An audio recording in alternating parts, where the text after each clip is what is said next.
মুসলমান ভাইরা, আল্লাহর হাবিবের পিয়ম্মতের ভালো করে লক্ষ্য করে শুনুন, আমলে নিয়ত বদন শুনতে হবে।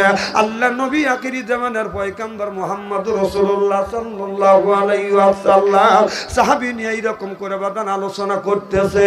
করতে করতে আমার নবী বলেন, সাহাবীরা রে, দাড়ি পাকা মানুষ, চুল পাকা মানুষ, বুড়া মানুষ আল্লাহর জান্নাতে কোনোদিন যাইতে পারবে না।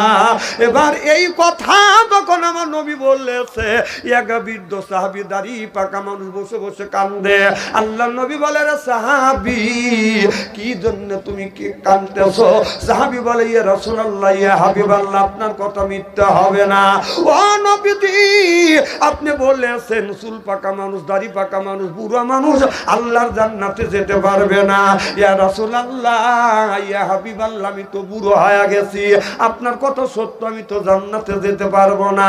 আল্লাহ নবী বলে, সাহাবী রে, আল্লাহ যদি এই মুহূর্তে তোমাকে জান্নাতে দেয়, তুমি কি জান্নাতে যেতে চাও? সাহাবী বলে, ইয়া রাসূলুল্লাহ, ইয়া হাবিবাল্লাহ, আল্লাহ যদি জান্নাতে দেয় আমি জান্নাতে যাব। জান্নাতের জন্য তো আমি নামাজ পড়ি, জান্নাতে যাওয়ার জন্য তো আমি রোজা রাখি, জান্নাতে যাওয়ার জন্যই তো আমি জিহাদের ময়দানে যাই, জান্নাতের যাওয়ার জন্যই তো আমি রমজান মাসে রোজা রাখি, আমি জান্নাতে যেতে চাই। আল্লাহ নবী বলে, সাহাবী, আল্লাহ তোমাকে জান্নাতে যদি দেয়, জান্নাতের মধ্যে তুমি কি চাও? সাহাবী বলে, ইয়া রাসূলুল্লাহ, ইয়া হাবিবাল্লাহ, আল্লাহ যদি আমাকে জান্নাতে দেয়, আমি বুড়া মানুষ, আমার বুড়ো বয়সে আর বেশি কিছু আশা নাই, আল্লাহ যদি জান্নাতে দেয়, জান্নাতের মধ্যে যেন স্বর্ণের একটা বিল্ডিং দেয়। দেখেন বুড়ো মানুষের শখ কি, বেশি কিছু চায় না, স্বর্ণের বিল্ডিং। চালাক কি, আল্লাহ দিবেই। সুবহানাল্লাহ, সুবহানাল্লাহ, খুলে এলেই নাকি কর। ও যখন করাই লাগবে 2-3 ঘন্টা, আজকে 2 ঘন্টায় কি 3 ঘন্টায় কি নাকি কর। যদি ফজরে নামাজ পড়ে যায় তাও মনে হয় আপনারা থাকবে। কিছু লোক বুকে থুতু লিখছে না, ইন্নে লিখলে পরে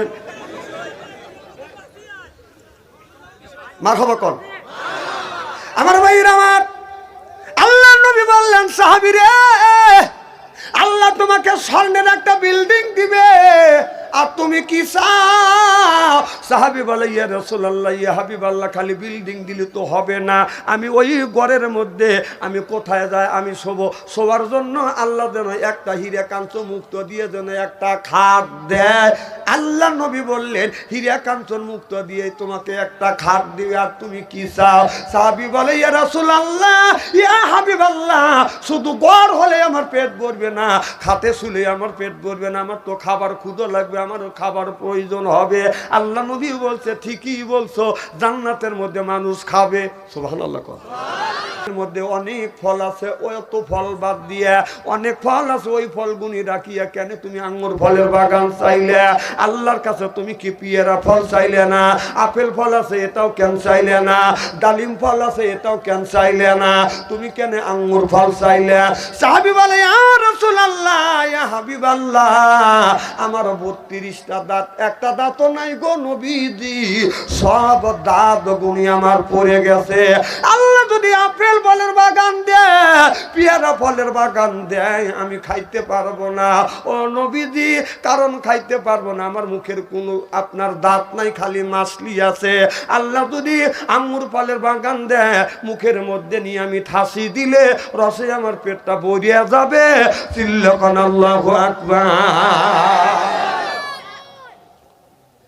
এই কথা যখন বললেন, এই কথা যখন বললেন, ও বাজান, আমি এই হাদিসটা পড়িয়া মনে মনে চিন্তা করলাম, এই বুড়া মানুষটা আঙ্গুর ফল খাবে না, কারণ তার দাঁত নাই। আমি একটু পরীক্ষা করে দেখি।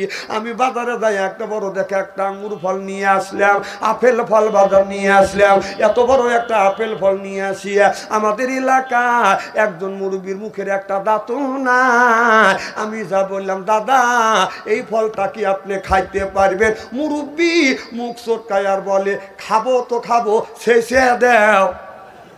কি দাও? আমি বললাম, শেষেও দেব না, কেটেও দিব না। আমান যদি আপনি কামড়াইয়া খাইতে পারেন আমি ফল তো দিয়েই দেব, এরপরেই আপনাকে পেট ভরে আমি মিষ্টি খাওয়াবো। এবার দাদা বলে মনে হয় পারবো না, তবে একটু চেষ্টা করে দেখি, ফলটা আমারে দাও। আমি দেখলাম দাদার হাতে যখন ফল দিলাম, এই দাদা ফলটা নিয়ে এরকম করে ঘুরোচ্ছে, কোন জায়গা বাদান কামড় দিবে, ঘুরাইতে ঘুরাইতে আমি দেখলাম দাদা এরকম করে কামড় দিছে, অমনি স্লিপ কেটে গেছে। এখন হাদিসের কথা বলতেছি, এরা হাসতেছে। গতকাল আগামীকাল কমিউনিটি বাচ্চা হাসায়, একে হাদিসের কথা বললাম, আপনারা হাসেন কেন? মানুষ রাস্তা দিয়ে হাইটে গেলে বৃষ্টি হলে যখন স্লিপ কাটে, লোকটা যখন এইরকম করে কামড় দিছে স্লিপ কাটে আইছে, আমি খালি দেখতেছি আর মনে মনে তওবা করতেছি, আল্লাহ তোমার হাদিসটা তো কোনোদিন মিথ্যা হবে না, আল্লাহ রসুলের হাদিস তো মিথ্যা হবে না। আল্লাহ আমি একটু যাচাই করবার জন্য আমি এই কাজটা করেছি। আল্লাহ নবী বললেন, সাহাবী আল্লাহ তোমাকে আঙ্গুর ফলের বাগান দিবে, তবে এই ঘরের মধ্যে যে তুমি থাকবে, একা একা থাকলে কি তোমার হবে? ঘরের একটা বাগান আপনার সৌন্দর্য আছে, ঘরের সৌন্দর্য হলো বাদান সুন্দর বউ, চিল্লা কম ঠিক কিনে। আর আমাদের দেশের ছেলেরা এখন মা বাবার অনুমতি নিয়ে বিয়ে করে না, ওরা মোবাইলের মধ্যে প্রেম করে। ছেলের বাড়ি বরিশাল, ছেলের বাড়ি রংপুর, মেয়ের বাড়ি বরিশাল, চালাই শুধু বরকির পাল। মোবাইলের মধ্যে হয় বাদান প্রেম, হয় কথা, কোনোদিন হয় না দেখা, রাগ করে দুইজন চলে যায় বাদান ঢাকা, এরপরে হয়ে যায় বাদান দেখা, মনটা রয়ে গেছে বাদান ফাঁকা, এরপরে কিনে আনে নাকের ফুল, মোল্লা দিয়ে করে কবুল, মাথা হলো লম্বা চুল, ওইটা হলো স্ত্রী, পরনে হলো লাল শাড়ি, ওইটা হলো স্ত্রী, করা যাবে না মারামারি, বলে গেল বাথরুমিয়া আনসারি।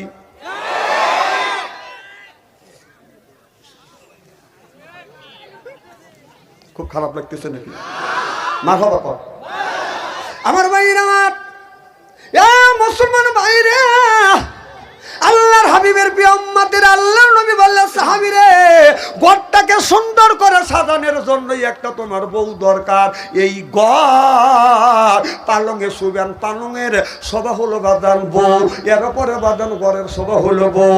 একা একা তুমি ঘরের মধ্যে থাকবে, তোমার কি বউ দরকার নাই? সাহাবী বলে, ইয়া রাসূলুল্লাহ, ইয়া হাবিবাল্লাহ, আমি বুড়া মানুষ, বউ দিয়ে কি করব? আল্লাহ নবী বললেন, এক একটা মানুষকে যখন আল্লাহ জান্নাতে দিবে 70 করে বউ দিবে। এক একটা মানুষ যখন জান্নাতে দিবে, জান্নাতে যখন যাবে 70 করে বউ দিবে।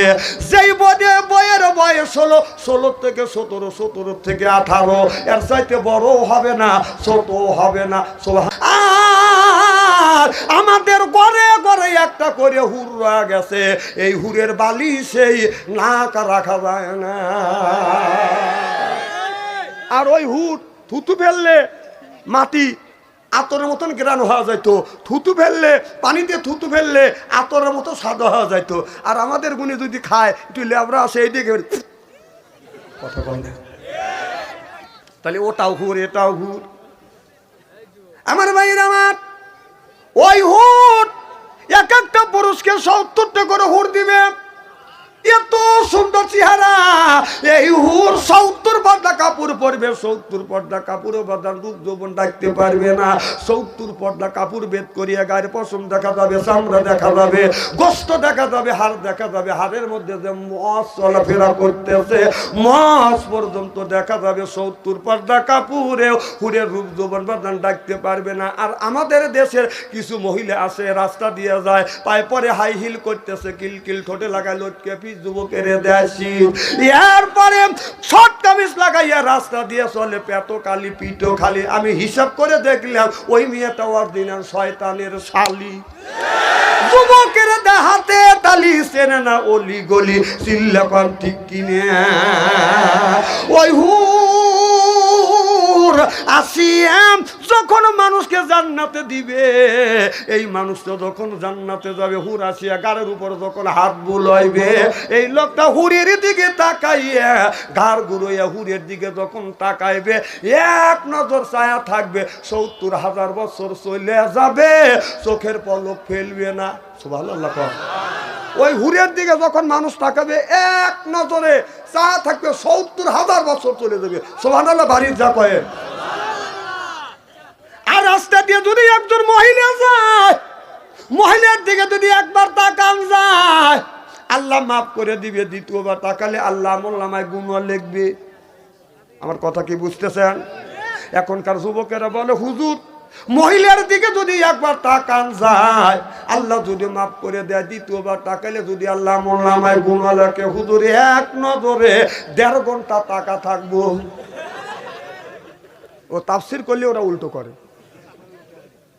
আমারে বলে হুজুর মাহফিলে গেলে বক্তৃতা দেন, মহিলার দিকে তাকান যাবে না। মসজিদে গেলে হুজুরও বয়ান দেয়, মহিলার দিকে তাকান যাবে না। হুজুর রাস্তা দিয়ে যদি হাঁটা যায়, কারণ আপনার ডানে তাকালে মহিলা, বামে তাকালে মহিলা, সামনে তাকালে মহিলা, পিছনে তাকালে হলো মহিলা।